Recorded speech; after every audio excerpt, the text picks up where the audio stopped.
दोस्तों, आज हमारे स्टूडियो में हमारे बातचीत के मंच पर उपस्थित हैं रंजीता सिंह जी।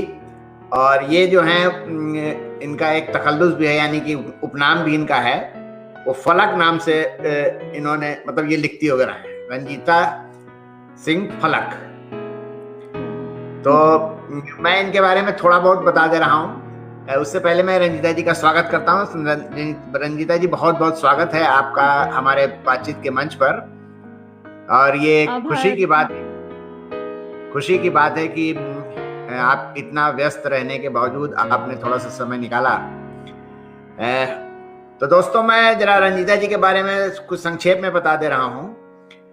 रंजीता जी वैसे तो इनका जन्म स्थान है वो बिहार छपरा जिला के में इनका जन्म हुआ है।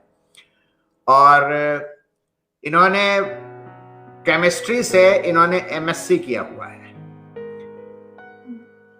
ये जो मुख्य बात है कि देश के 21 राज्यों में विगत 3 वर्षों से प्रसारित साहित्यिक पत्रिका कवि कुंभ की संपादक और प्रकाशक है। इसके अलावा खबरी.com न्यूज पोर्टल की संपादक और प्रोपराइटर हैं, शायरा हैं, लेखिका हैं एवं सामाजिक कार्यकर्ता हैं। ये ह्यूमन राइट्स प्रोटेक्शन एसोसिएशन की पूर्व बिहार प्रदेश अध्यक्ष और राष्ट्रीय कार्यकारिणी सदस्य मुख्य सचिव रही हैं। मानवाधिकार उल्लंघन के मामलों में पीड़ित पक्षों की ये पैरोकार है। मैं भी इस पर बातचीत हम लोग करेंगे इनसे डिटेल में। स्त्रियों के स्वावलंबन, सुरक्षा, अधिकारों के लिए अनवरत संघर्षरत हैं। ये देश की लगभग सभी प्रतिष्ठित साहित्यिक पत्रिकाओं में इनका प्रकाशन, इनकी रचनाओं का प्रकाशन होता रहा है। और स्पेशल न्यूज, परिचर्चा, रिपोर्टाज, गीत, गजलों का विगत 2 दशकों से अनवरत प्रकाशन हो रहा है। इसके अलावा दूरदर्शन, आकाशवाणी और चर्चित चैनलों से इनकी कविता भी प्रसारित हुई है कि वहां पाठ वगैरह किया है इन्होंने कविताओं का। इनकी किताबें 2 आ चुकी हैं, शब्दशः कवि कुंभ, बातें कही अनकही, और कविता संग्रह इनका है प्रेम में पड़े रहना, जिसकी चर्चा काफी हुई है, प्रेम में पड़े रहना की। इनको बहुत सारे सम्मान मिले हैं और मैं इनमें से कुछ पढ़ दे रहा हूं।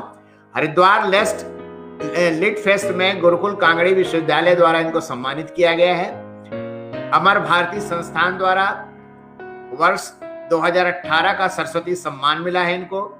हिंदी साहित्य सम्मेलन द्वारा शताब्दी सम्मान 2019 में, ओएनजीसी की तरफ से साहित्य साधना सम्मान, जन संवाद द्वारा पटना में सम्मान, बिहार दूरदर्शन, देहरादून दूरदर्शन, आकाशवाणी दिल्ली, आकाशवाणी लखनऊ दूरदर्शन केंद्रों पर अनेक परिचर्चाओं में सहभागिता और कविता पाठ किया इन्होंने। 2017 में वाराणसी में संघमित्रा सम्मान, कोलकाता राजभाषा के सौजन्य से नारायणी सम्मान, फिर इटावा में 2017 को जी लिट्रा ग्रुप की ओर से शिखर सम्मान के लिए चयनित की गई। फिर 2017 में पत्रकारिता दिवस पर बरेली में भारतीय पत्रकार संस्थान द्वारा सम्मानित। 2016 को दिल्ली के गांधी शांति प्रतिष्ठान में आयोजित वाणी प्रकाशन के शब्द गाथा संकलन में देश के सर्वश्रेष्ठ समीक्षकों के रूप में चयनित एवं सम्मानित की गई।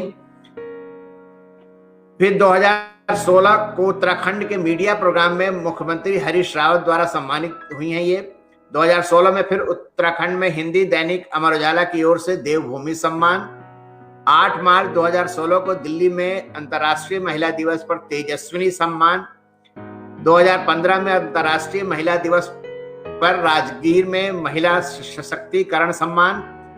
देश प्रदेश के विभिन्न पत्र पत्रिकाओं में तो मैं बता ही चुका हूं कि इनकी कविताएं और इनकी गजलें प्रकाशित होती रही हैं। राज्य सरकार की ओर से विधानसभा भवन में आयोजित बिहार शताब्दी वर्ष पर सर्वश्रेष्ठ नवोदित शायरा का पुरस्कार। 2014 में अंतर्राष्ट्रीय महिला दिवस पर नेहरू युवा केंद्र द्वारा सर्वश्रेष्ठ कवित्री सम्मान। लेखिका, सामाजिक कार्यकर्ता के रूप में चित्रगुप्त पूजा समिति की ओर से और साथ ही भिखारी ठाकुर सम्मान से समादृत हैं ये।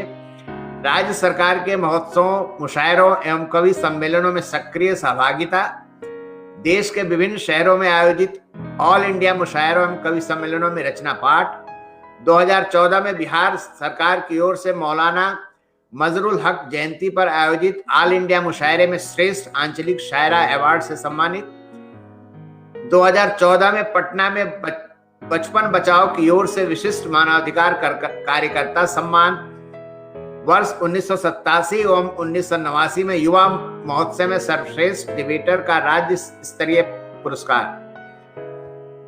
इतना सारा पुरस्कार लेकर के आपने रखा कहाँ पे? ये पहले बताइए। क्योंकि घर में और बाकी को अंदर रखना पड़ता है दीवान। क्योंकि मैं तो पढ़ते पढ़ते मैं थक गया, मैं तो जरा पानी पीने पड़ेगा मुझे। मैंने सोचा कि आप कुछ कम ही पढ़ दे तो ठीक है, लेकिन चलिए कोई बात नहीं।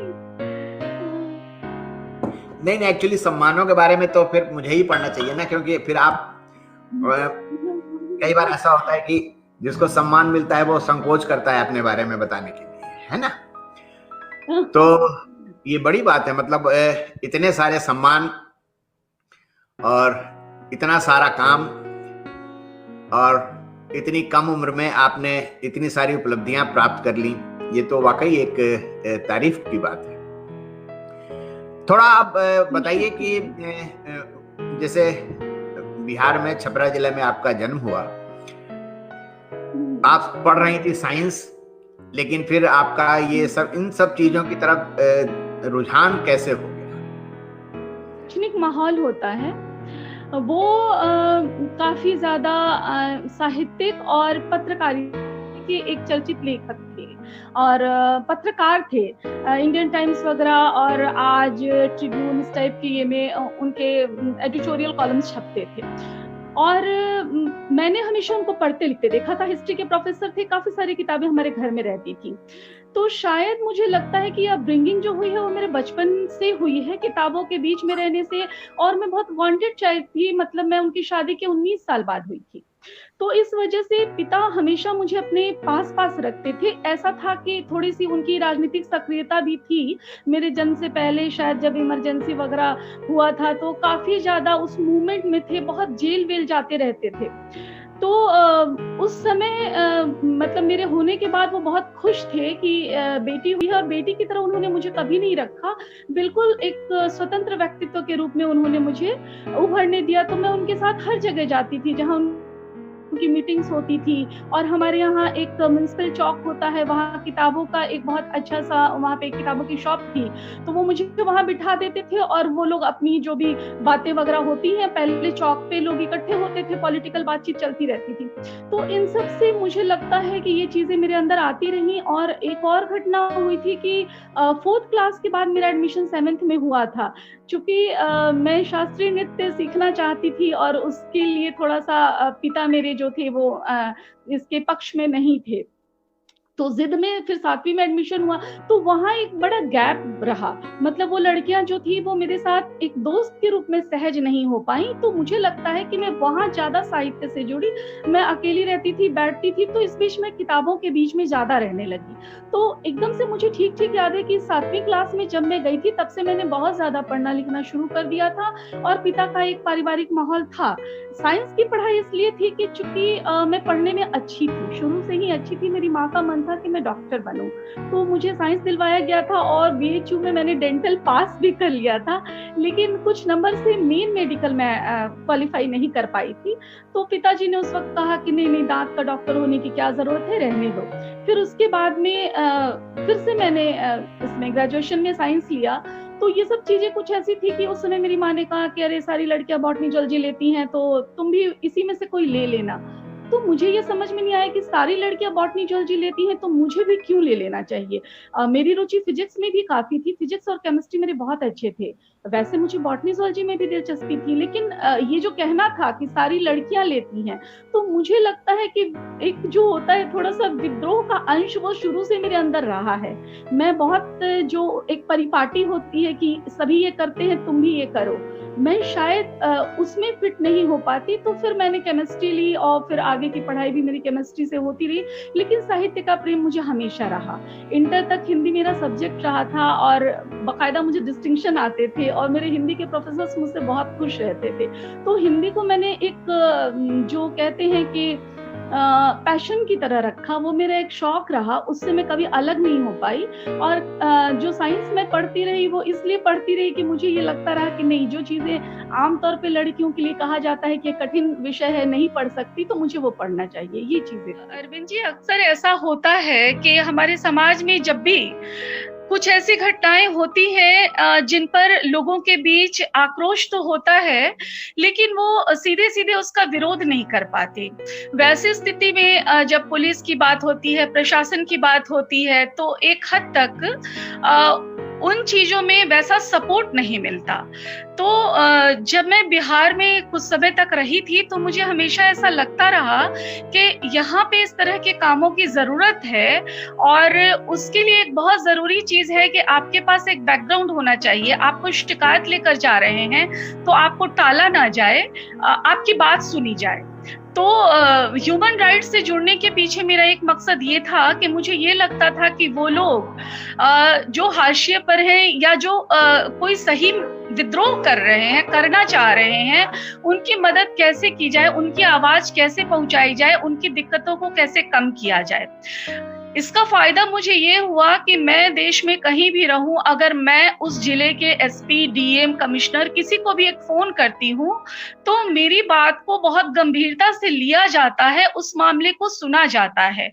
अभी करीब 4-5 दिन पहले खगड़िया में एक किंकर जी कवि थे और उनके बारे में बातें आ रही थी कि बहुत ही लापरवाही के कारण प्रशासन की उनकी डेथ हुई और उनके घर वालों की भी देखभाल नहीं हो रही। तो तुरंत एक पोस्ट मैंने डाली, पोस्ट वायरल हुई, तुरंत वहां पे हमारी टीम होती है, भेजा गया सब कुछ, मतलब आधे 1 घंटे में सब कुछ मैनेज हो गया। और रात 9:30 बजे डीएम खगड़िया के अपने पेज पर एक बड़ा सा उनका लेटर आया कि ऐसा नहीं है कि हम लोग मदद नहीं करना चाहते, लेकिन कुछ दिक्कतें थी, इस वजह से हम लोग जो है वो उस तरह से चीजों को नहीं कर पा रहे हैं, आप लोग ऐसा मत समझिए। तो ये एक बड़ी बात है कि एक आम इंसान कोई आवाज उठाए और प्रशासन उस बात को, उस आवाज को स्वीकारे, मतलब उस पर वो त्वरित कार्रवाई करे। तो मुझे ऐसा लगता है कि हम अगर विद्रोह कर रहे हैं तो हमारे साथ सहयोगी के रूप में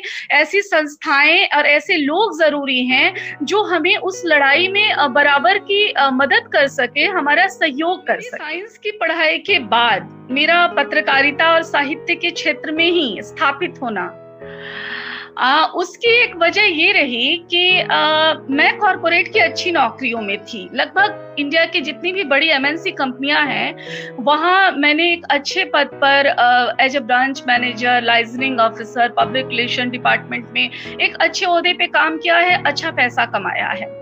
लेकिन वहां की जो एक मैनिपुलेटिंग दुनिया है, एक जो बहुत फास्ट वहां का एक वातावरण है, कहीं ना कहीं मैं अपनी संवेदनशीलता की वजह से उसमें अपने आप को मिसफिट महसूस करती थी।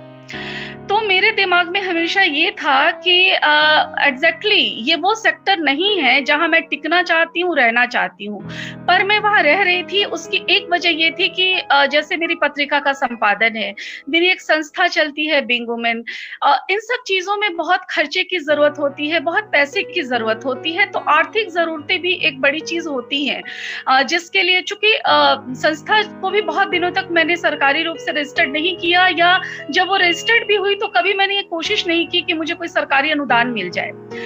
पत्रिका के लिए भी मुझे भागने का समय नहीं रहता कि मैं इससे गवर्नमेंट का कौन सा एड ले लूं। तो इन चीजों में आप अपनी आर्थिक स्थिति को जब तक मजबूत नहीं बनाए रखेंगे तब तक अपने पक्ष से, अपनी तरफ से वैसी लड़ाई नहीं लड़ पाएंगे जो आप लड़ना चाहते हैं। तो कॉर्पोरेट में रहते हुए मैं बिल्कुल ये समझ रही थी कि मैं इस काम को कर रही हूँ, मैं उस काम को कर रही हूँ जिससे मेरे आगे के काम हो रहे हैं। ये वो काम नहीं है जो मेरा एक जुनून है, जिसके लिए जो मेरा पैशन है। तो एक नियत समय तक मैंने नौकरी की और लास्ट ईयर मैंने इस नौकरी से रिजाइन किया, तब जब इस नौकरी के बिना भी अपनी सारी चीजें सहूलियत से चला सकती हूँ। तो पत्रकारिता और लेखन मेरे साथ जुड़े रहे। मैं लिखती पढ़ती रही और मैं फ्रीलांसर के रूप में बहुत सारे अखबारों से और पत्रिकाओं से जुड़ी रही। पत्रकारिता का एक वजह ये भी है कि मैं सिर्फ एक कवित्री नहीं हूँ। मैंने जैसे आपको कहा कि अगर आप एक सोशल वर्कर होते हैं, एक एक्टिविस्ट होते हैं, तो आपके अंदर एक दूसरे तरह का व्यक्तित्व होता है। जरूरी नहीं कि जो आपको दिखाया जा रहा, जो आपको बताया जा रहा, उस बात को आप सहजता से स्वीकार कर ले। तो जैसा कि मैंने बताया, मेरे अंदर एक विद्रोही व्यक्तित्व है और इस चीज की वजह से पत्रकारिता हमेशा मुझे भाती रही, अच्छी लगती रही। मुझे ये एक वैसी जगह लगी, एक प्लेटफॉर्म है ये, जहाँ पे आप जो हैं उस तरह से अपने आप को एक्सप्रेस कर सकते हैं। तो पत्रकारिता जो है और साहित्य, ये दोनों थोड़ी सी दिगर चीजें हैं। साहित्य में बहुत जरूरी नहीं है कि आप सोशल एक्टिविस्ट हो, आप एक अच्छी साहित्य की समझ रखने वाले इंसान हो और आप लिख पढ़ रहे हो। लेकिन मुझे फिर भी लगता है कि एक इंसान अगर वो एक सोशल एक्टिविस्ट है या किसी भी तरह से वो समाज से जुड़ा हुआ है, तो शायद वो एक बेहतर लेखक या राइटर हो पाता है। जो मैं महसूस करती हूँ कि जब आप सेंसिटिव होते हैं, संवेदनशील होते हैं, तो आपकी जो लिखी चीजें हैं वो कहीं ना कहीं आम लोगों को आपसे जोड़ती हैं और ज्यादा असर कर पाती हैं। तो ये दोनों चीजें कहीं ना कहीं खुद को बचाए रखने की जो एक कोशिश होती है, या और खुद को समझ पाने की एक चीज ये भी होती है कि आप जिंदगी में आए हैं, पैदा हुए हैं, जीना है, कल मर जाना है, लेकिन आपने अपनी जिंदगी में क्या चाहा। तो जब भी मैं कोई क्वेश्चन करती हूँ कि मैं अपनी जिंदगी में क्या चाहती हूँ, तो मुझे हमेशा ऐसा लगता है कि मैं बस ये चाहती हूँ कि कुछ लोग जो मेरे आसपास हों, अगर मेरी वजह से, मेरे किसी भी छोटे प्रयास से वो सुखी हो सके, खुश हो सके, तो ये चीजें मुझे खुशी देती हैं। तो मैं अगर सोशल एक्टिविज्म में भी हूँ, तो ऐसा नहीं है कि मैं कहूँगी कि मैं बहुत महान हूँ, मैं लोगों के लिए हूँ। कहीं ना कहीं मैं खुद को जस्टिफाई करने के लिए हूँ। तो ये चीजें जो है ये मेरे जीवन का हिस्सा है। और जब मैं छोटी भी थी, सबसे पूछा जाता था कि तुम क्या बनना चाहते हो, तो मेरी माँ या कोई पूछते, तो मुझे ये लगता था कि मैं चाहती हूँ कि मेरा कुछ नाम हो। चूंकि मैंने काफी ऑटोबायोग्राफी पढ़ी थी, पिता हिस्ट्री के थे, तो नेचुरल था कि ऑटोबायोग्राफीज काफी थी। तो मुझे गांधी, राजा राम मोहन राय, इस टाइप के आइडियल लोग बहुत आकर्षित करते थे। मुझे लगता था ये वो कौन से लोग हैं, ये इतनी बड़ी भीड़ में जाने जाने वाले कौन से लोग हैं, इन्हें क्यों जाना जाता है और इन्होंने ऐसा क्या किया जिसके लिए इन्हें हमेशा याद किया जाता है। तो मेरी छोटे से बाल मन में बस ये बात थी कि ऐसा क्या किया जाता है कि जिससे लोग आपको याद करें। तो मुझे समझ में आया कि जब तक आप लोगों के लिए कुछ नहीं करेंगे, लोग आपको क्यों याद करेंगे। तो इन चीजों ने मुझे समाज से वरवर राव जी के लिए एक मुझे सबने कहा था कि मैं ये पोस्ट अपनी वॉल पे डालूं। तो हुआ क्या है कि जब से खगड़िया वाली घटना हुई है, तो फेसबुक ने मुझे एक तरह से रेस्ट्रिक्टेड कर दिया है। फेसबुक मेरे पोस्ट को चेक करता है, फिर अलाउ करता है, तब मैं कोई पोस्ट डाल पाती हूँ। तो अब ये एक अजीब सी बात है कि एक घटना जो बहुत जरूरी चीज थी, जिसकी वजह से एक परिवार को मदद मिली, तुरंत उसी रात फेसबुक ने मुझे एक नोटिस दिया कि आप जो हैं इस तरह की चीजें वायरल की आपने, तो आपको हमारी रूल्स के हिसाब से सहमत होना पड़ेगा। तो मैं वरवर राव जी के लिए चाह कर भी कोई पोस्ट नहीं डाल पाई, या आप में से किसी के पोस्ट को अपने वॉल पे नहीं ले पाई। लेकिन आज के संदर्भ में, जैसा कि मैं उम्मीद करती हूँ कि शायद आज कौशल किशोर जी, बाकी सारे हमारे मित्र लोग जुड़े होंगे। देखिए, मैं ये बताना चाहती हूँ कि गलत चीजों का जो प्रतिरोध है वो बहुत जरूरी है। वो इसलिए कि अगर आप इंसान हैं और आपको यही नहीं पता कि सही क्या गलत क्या है, तो सबसे बड़ा प्रश्न चिन्ह जो है वो आपकी मनुष्यता पर है। आपके जरूरी नहीं है कि आप शिक्षित हो तो आप संवेदनशील भी हो, और आप संवेदनशील हो तो फिर आप एक जुझारू इंसान भी हो। लेकिन अभी जैसे उनकी उम्र है, मेरे ख्याल से वो 80 से ऊपर के हैं, उस उम्र का एक व्यक्ति अगर किसी तरह के प्रतिरोध में आता है और वो इतनी सारी यंत्रणाएं, इतनी सारी पीड़ाएं सहता है, तो ये हमारे समाज में एक आईना है। ये चीजें वो दिखाती हैं कि जहां हम सारे लोग सेफ जोन में बैठ बैठकर अपने आप को बहुत बेहतर और सुरक्षित महसूस करना चाहते हैं, वहाँ हम जैसों के ही अधिकार के लिए कुछ लोग कितनी पीड़ाओं से गुजर रहे हैं। तो एक छोटी सी मतलब छोटी कविता तो नहीं है, ये लंबी कविता है, पर मैं देखूंगी कि अगर इसे मैं आधा ही पढूं। चूंकि मुझे ये अफसोस है कि मुझसे उम्मीद की जा रही थी कि मैं उनके पोस्ट को, जिस तरह से मेरी पोस्ट को बहुत गंभीरता से लिया जाता है और मैं डालूंगी, और मुझे ये बहुत अफसोस है कि मैं फेसबुक की नीतियों की वजह से नहीं डाल पा रही, तो मैं एक कविता समर्पित कर रही हूँ उन्हें। और मैं उम्मीद करती हूँ, मेरी आस्था है इस चीज में, सच के प्रति मेरी आस्था है, मुझे लगता है कि ईश्वर जरूर उन्हें सुरक्षित रखेंगे। आप सुने। उदास होना अपने वक्त की तलखियों पर, कांपती सी प्रार्थनाओं में उसने मांगी थोड़ी सी उदासी, थोड़ा सा सब्र और ढेर सारा साहस। अपने अंदर की आग को बचाए रखने के लिए बहुत जरूरी है, अपने अंदर की आग को बचाए रखने के लिए बहुत जरूरी है अपने वक्त की तलखियों पर उदास होना। उन लोगों के लिए उदास होना जो बरसों से खुश नहीं हो पाए, उनके लिए उदास होना जिन्होंने हमारी जरूरतों की लड़ाई में खो दी जीवन की सारी खुशियां, उनके लिए उदास होना जिन्होंने हमारे जरूरतों की लड़ाई में खो दी जीवन की सारी खुशियां, जिन्होंने गुजार दिए बिहरों में जीवन के जाने कितने बसंत, जिन्होंने नहीं देखे अपने दूध मुहे बच्चों के चेहरे, नहीं सुनी उनकी किलकारियां, वे बस सुनते रहे हमारी चीखें, हमारा आर्तनाद और हमारा विलाप। उन्होंने नहीं थामी अपने स्कूल जाते बच्चे की उंगलियां, उन्होंने थामे हमारी शिकायतों के पुलिंदे, हमारी अर्जियां। किसी शाम घर में चाय की गर्म चुस्की के साथ वे नहीं पूछ पाए अपनों का हाल चाल, वे बस पूछते रहे सचिवालय दफ्तर थानों में हमारी रपट के जवाब। कभी चांदनी अमावस या किसी भी पूरी रात वे नहीं थाम सके अपनी प्रिया के प्रेम का ज्वार, उन्होंने थामे रखी हमारी मशालें, हमारे नारे और हमारी बुलंद आवाज। वे ऋतुओं के बदलने पर भी नहीं बदले, टिके रहे अडिग संथाल के पठार या हिमालय के पहाड़ों की तरह। हर ऋतु में उन्होंने सुनी एक ही राग, एक ही नाद, वे सुनते रहे सभ्यता के शोक गीत, फैलता रहा उनका लहू, फैलते रहे वे चांद सूरज के किरणों की तरह, और पसरते रहे हमारे दग्ध दिलों पर, अंधेरे दिनों और सुलगती रातों पर।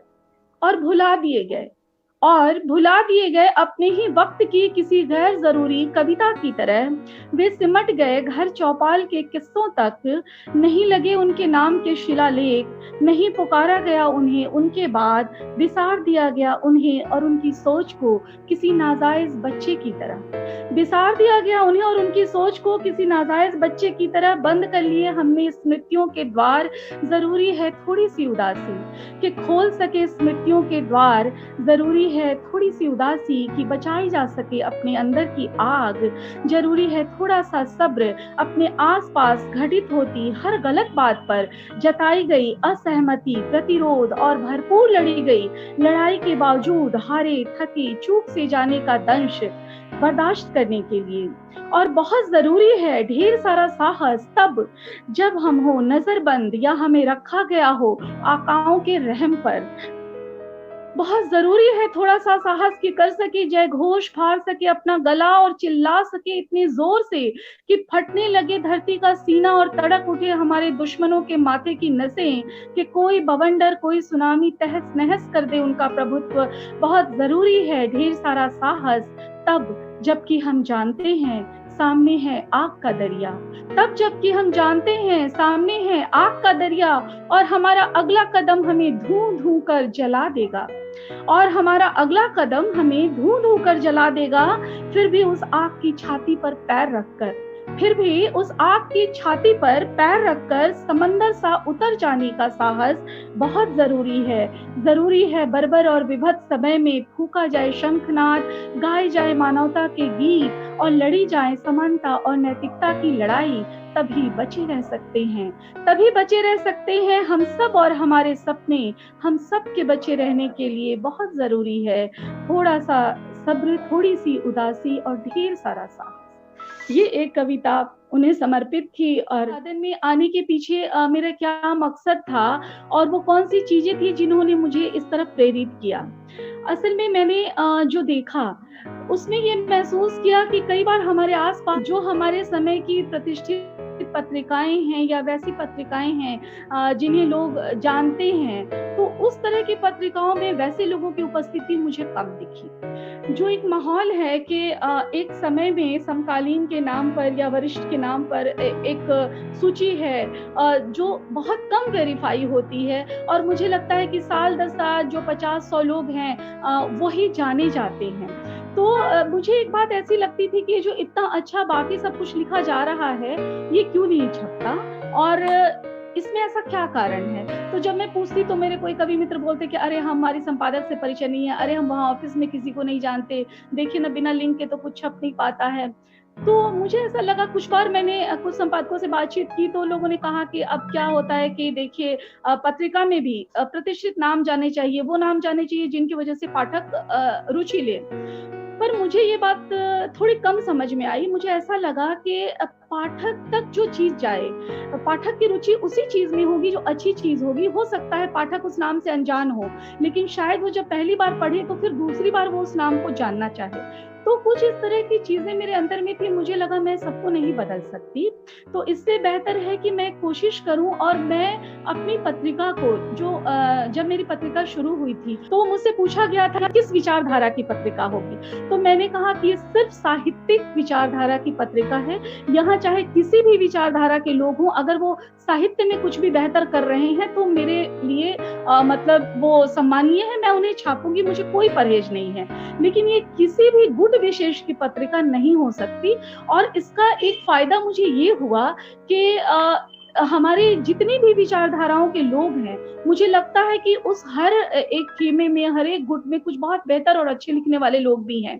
तो इस तरह से कवि कुंभ में एक साथ आपको जो वाम दक्षिण की बातें होती हैं उसका पूरा मिश्रण मिल जाएगा, और मुझे नहीं लगता कि इससे साहित्य को कहीं कोई नुकसान है। दूसरी बात क्या है कि मैं हमेशा ये कोशिश करती हूँ, जैसे मैंने कहा कि मेरा एक अन्वेषी व्यक्तित्व है, मैं कोशिश करती हूँ कि मैं उन लोगों को ज्यादा से ज्यादा छापूं जिन्हें पहले शायद कहीं नहीं छापा गया है।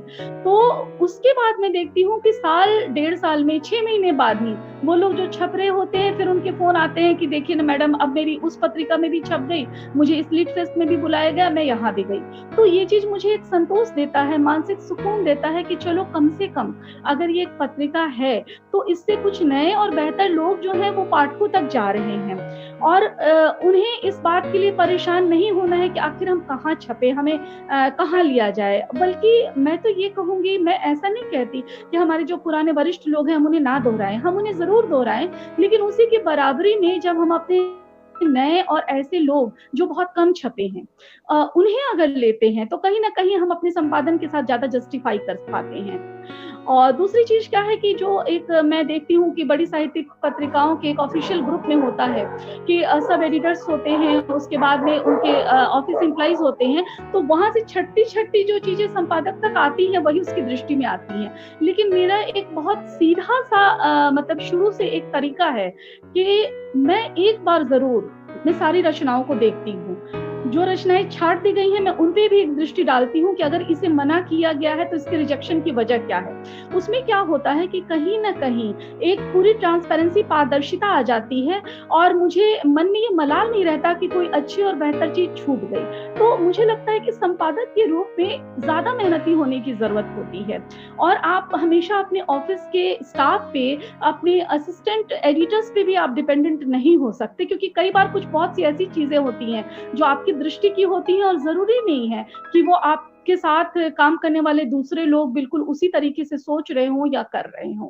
तो संपादक होना जो है वो बहुत ही श्रम का एक काम है और वो बहुत वक्त मांगता है। मैं जो महसूस करती हूँ कि मैं बहुत कम लिख पढ़ पाती हूँ, जो मेरा खुद का लेखन है वो बाधित होता है। उसकी सबसे बड़ी वजह क्या है कि मैं सिर्फ सेफ जोन में होकर एडिटोरियल नहीं करती, तो मुझे एकदम से मंथली मैगजीन में ये चीजें और भी आती हैं कि आपको पूरी बैकिंग करके रखनी पड़ती है।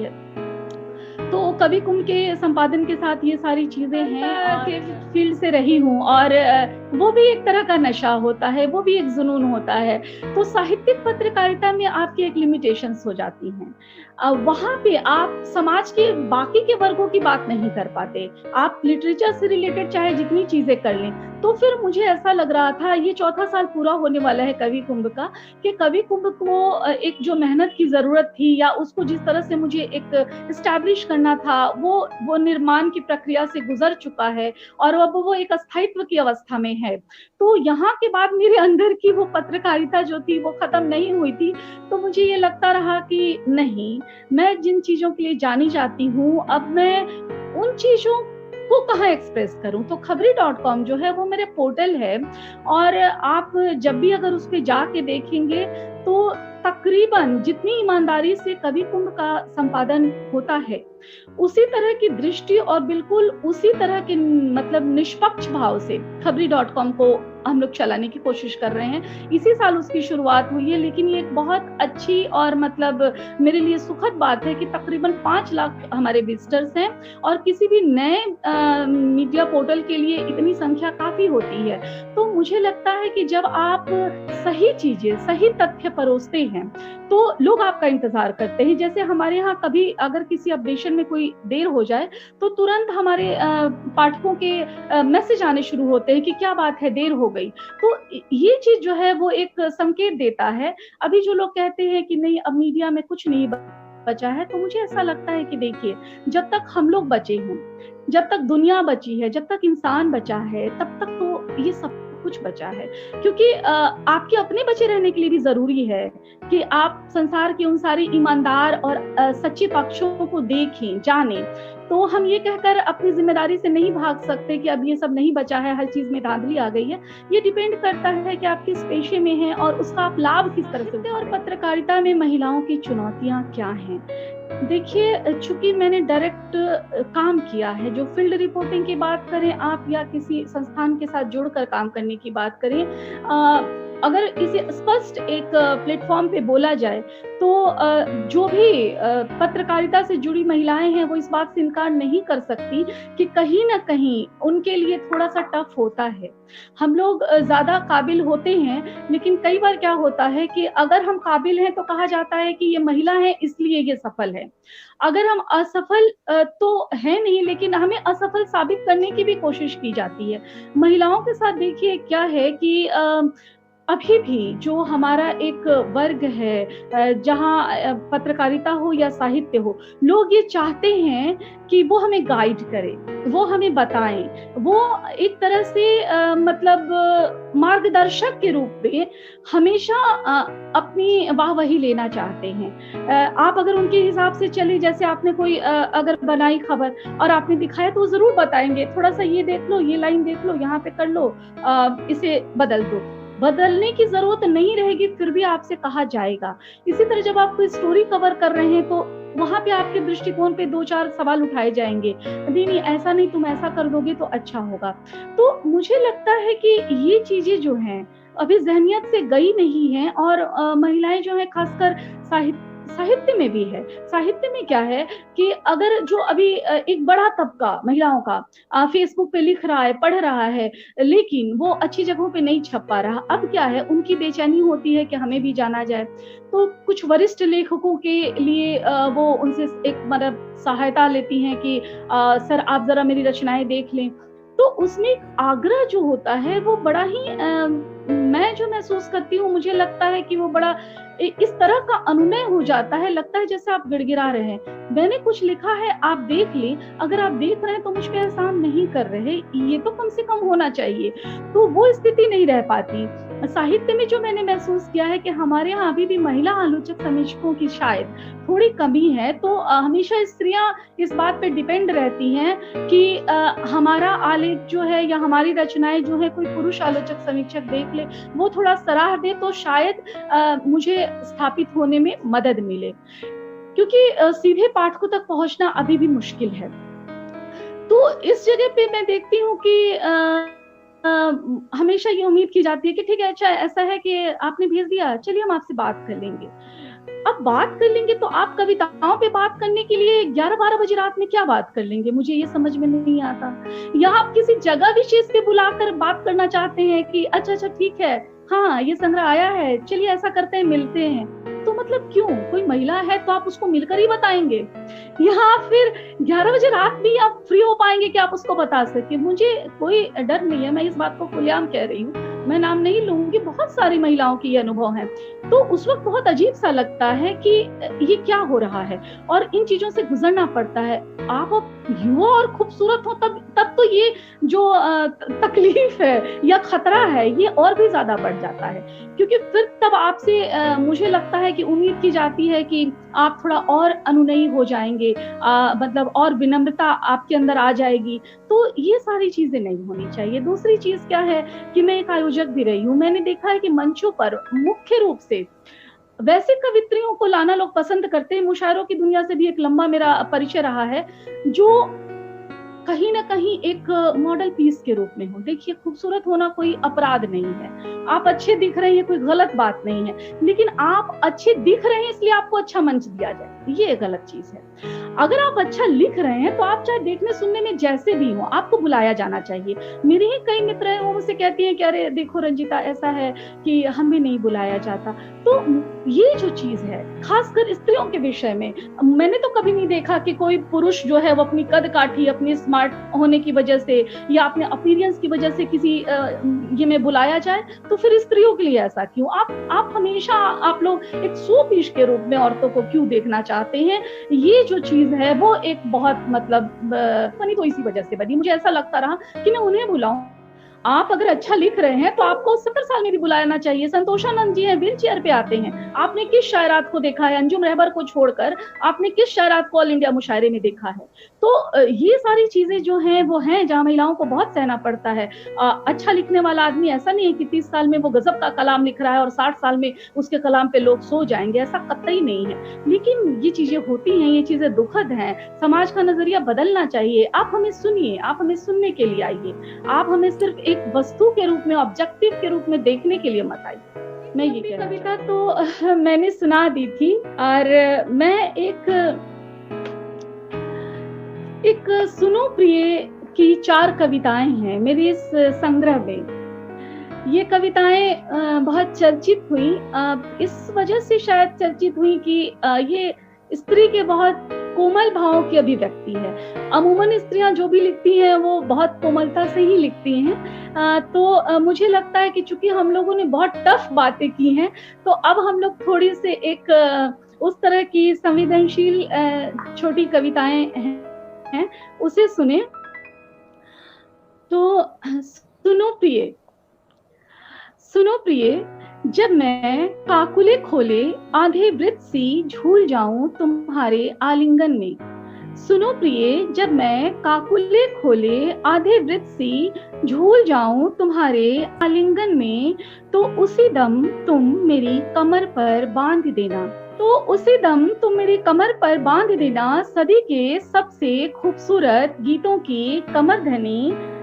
और देखना बहुत धीरे से सरक आएगा चांद मेरी हथेली पर। और देखना बहुत धीरे से सरक आएगा चांद मेरी हथेली पर। और फिर हजारों ख्वाहिशें फूलों से खिल उठेंगी। सुनो प्रिय, किसी दूधिया चांदनी रात में। सुनो प्रिय, किसी दूधिया चांदनी रात में मेरे चेहरे से मेरी जुल्फों को हटाते हुए, मेरे चेहरे से मेरी जुल्फों को हटाते हुए तुम फिसल आना पीत पराग सी नरमी लिए। तुम फिसल आना पीत पराग सी नरमी लिए और मेरे गले के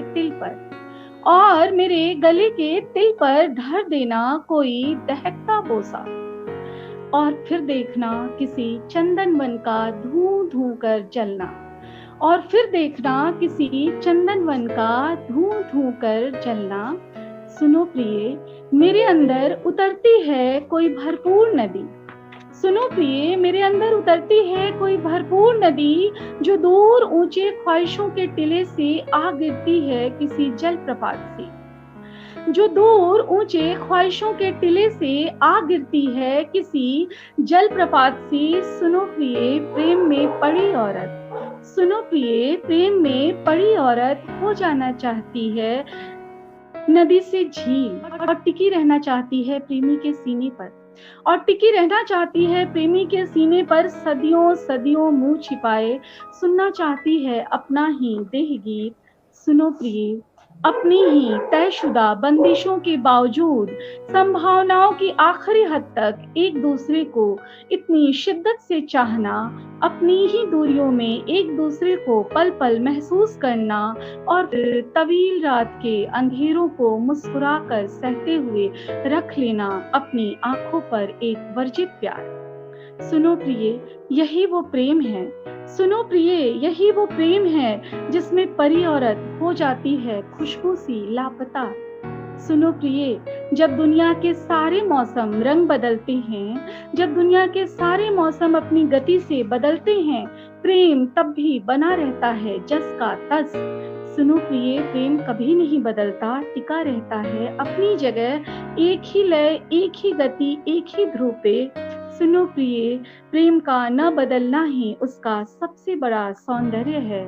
सुनो प्रिय, आकर कभी ठहरो इस एक रंग मौसम में, और देखो इसी एक रंग में दुनिया के सारे रंग खिल उठेंगे। तो ये थी सुनो प्रिय की 4 कविताएं।